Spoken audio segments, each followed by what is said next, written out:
Coucou les amis, salut les petits loups. Le mieux est l'ennemi du bien. Pourquoi est-ce que je vous parle de cela? Eh bien, vous le saurez juste après l'intro.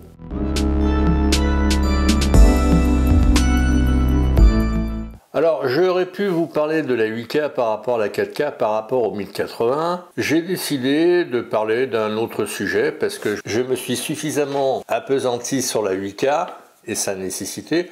J'en parlerai un petit peu quand même, mais je vais vous parler de ce que je vous ai déjà conseillé. Alors jusqu'à présent, je vous ai toujours conseillé de prendre du matériel qui tenait la route et qui allait vous faire de l'usage. Mais par contre, je ne vous ai jamais poussé à acheter un R5, un Sony A7R3, compte tenu que par rapport au Z6 II par exemple, le Z6 II fait 2000 et un petit peu plus actuellement, le R5 fait 4005 et le Sony 4002, en gros, à la louche. Certes, ce sont de bien belles bêtes qui pourraient faire de l'usage, mais est-ce que on a un réel gain en facilité à l'usage que par rapport au Z6 II par exemple? Alors pourquoi est-ce que je vous parle de cela? Tout simplement parce que d'une manière générale, les journalistes et certains youtubeurs ont la sale manie de pousser les gens à acheter toujours mieux, toujours plus. Lors de mes tests avec le MacBook Pro 16 pouces M1 Max, je me suis aperçu qu'au niveau exportation vidéo, ça envoyait du lourd, du très lourd même. Je vous laisse regarder la vidéo dièse 440. Tout le monde n'a pas besoin d'une telle puissance de feu. Combien de personnes regardent leurs vidéos sur une télé, sur un écran en 1080, un 2K, mais pas forcément un 4K ni un 8K? En faisant une recherche pour une amie qui me demandait quoi acheter comme écran, je me suis aperçu que les offres à prix raisonnable tournaient essentiellement sur des écrans 1080. On est loin de la 8K, voire même de la petite 4K. Enfin petite... Et que, sans nul doute, être exigeant et à la recherche systématique de la perfection, c'est pas forcément le mieux ni le nirvana. Quelques chiffres tirés de mes tests avec le MacBook Pro 16 pouces m'ont laissé sur le cul. Je vous dirai dans la suite de la vidéo pourquoi. François de la chaîne Explique-moi encore vous fait part de son utilisation du Z6 II. Du coup, il vous a convaincu que le Z6 II était super cool et qu'en photo et en vidéo, ça valait la peine. Je vous mets les liens sous la vidéo. Partons du principe que la vidéo et la photo vous passionnent. Je dis bien les deux. Vous avez pris un Z6 II plus un Ninja V ou Ninja 5 pour faire des vidéos de qualité. Cool. Vous vous éclatez en faisant des photos et des vidéos avec votre matériel. Vous continuez à surfer pour trouver des infos pour optimiser votre setup Nikon et au hasard de vos surfs, vous retombez sur une vidéo de François qui vous dit que Nikon a sorti un nouveau réglage et qu'il s'est fait chambrer par des youtubeurs. Alors j'imagine que c'est Adelin et Emmanuel Pampouri, mais bon, les liens sous la vidéo. Et ce fameux réglage nécessite un retour en atelier qui coûte 200 €. Cela nous permettrait de faire du bureau, c'est-à-dire du Blackmagic RAW. Ceci dit, il faudrait acheter le Blackmagic Assistant 12G. Alors le 5 ou le 7, le minimum c'est le 5 qui coûte quelque chose dans les 1000 €, quelque chose comme ça. Et qu'il vous faudra passer à DaVinci Resolve.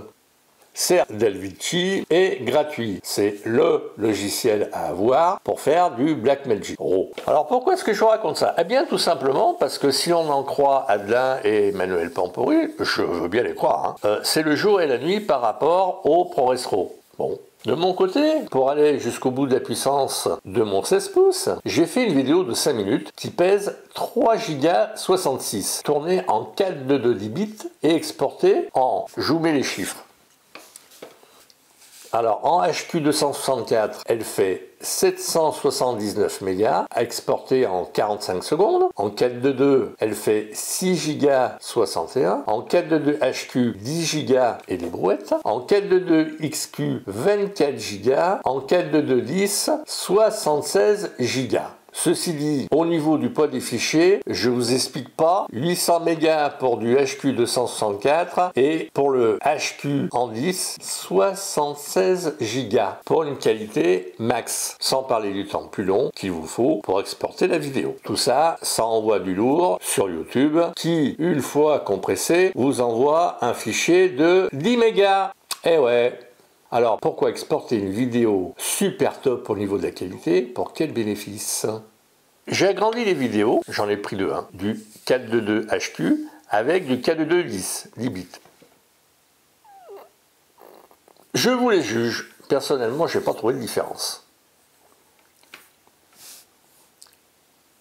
Alors j'aurais pu me réjouir de pouvoir exporter une résolution de ouf, sauf que personne n'en a vraiment l'utilité imaginée. Vous faites un peu de gratte en tant que photographe vidéaste, freelance, tout fier de votre beau setup, vous faites un fichier de 77 Go et vous l'envoyez à vos clients qui, eux, attendaient royalement un fichier de 6 à 10 gigas, pas plus. Que pensez-vous qu'ils vont vous dire? Eh ben, tout simplement, mon petit monsieur, si vous pourriez nous envoyer un fichier qui fasse un peu moins lourd, ce serait super. Donc, passez au bureau, voir à la 8K, pour quel usage? C'est sympa de dire que le Blackmagic c'est génial, que ça n'a rien à voir par rapport au ProRes. Ceci dit, l'enregistreur Blackmagic coûte la peau des miches. Alors on va dire vous avez déjà du matériel, donc l'enregistreur Blackmagic sera acheté en plus. Il vous faudra changer de logiciel, passer de Final Cut Pro à DaVinci Resolve, même s'il est gratuit, ça va vous demander un effort conséquent, changer vos habitudes et changer votre façon de travailler. Ce n'est pas forcément évident. Tout ça pour faire. Pour passer du ProRes RAW au Blackmagic, qu'allons-nous gagner réellement? Mais vraiment réellement. Partons du principe que la qualité de votre setup actuel vous convienne. Chercher plus ou chercher mieux nous apporterait quoi au juste? C'est comme la course aux mégapixels. On veut du 45 mégapixels, sauf que les fichiers sont beaucoup plus lourds. Et il vous faudra une qualité d'objectif conséquente, ce que n'ont pas forcément la plupart des gens qui cherchent du 45 mégapixels. Le 24 mégapixels, a priori pour l'instant, est la norme. 20-24 mégapixels, la plupart des fabricants nous proposent le gros du bataillon en 20-24 mégapixels, donc c'est qu'il doit y avoir une raison. Plutôt que de vouloir changer de matériel, essayons de faire progresser nos paramètres et essayez de progresser dans votre façon de faire et de prendre des photos et des vidéos. Quand je suis passé du 1080 à la 4K, personne n'a vu l'amélioration pour temps réel de mes vidéos. Quand je les mettais côte à côte, il y avait une différence, mais personne ne l'a vu. Est-ce que c'est YouTube qui a plombé mes vidéos ?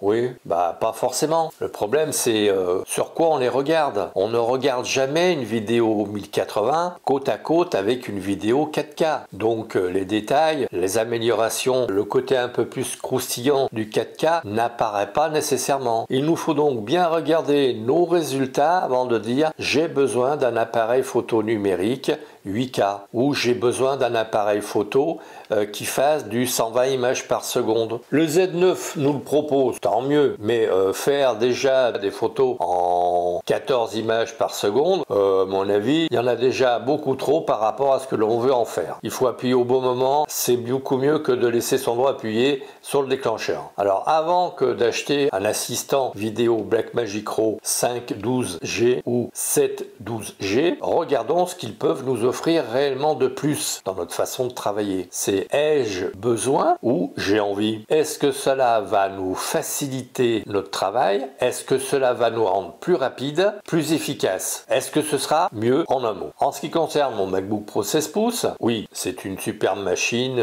qui me permet de travailler confortablement, plus rapidement. Et vous? Et pour vous? En un mot commençant, est-ce que le jeu en vaut la chandelle? Encore une fois, c'est vous qui voyez, c'est vous qui avez des sous. Encore une fois, c'est vous qui voyez. Vous avez un budget conséquent? Faites-vous plaisir, c'est clair. Par contre, vous devez vous serrer la ceinture, regardez d'abord ce que vous avez et regardez ce que vous pouvez en faire. Allez, merci pour votre écoute et à très vite.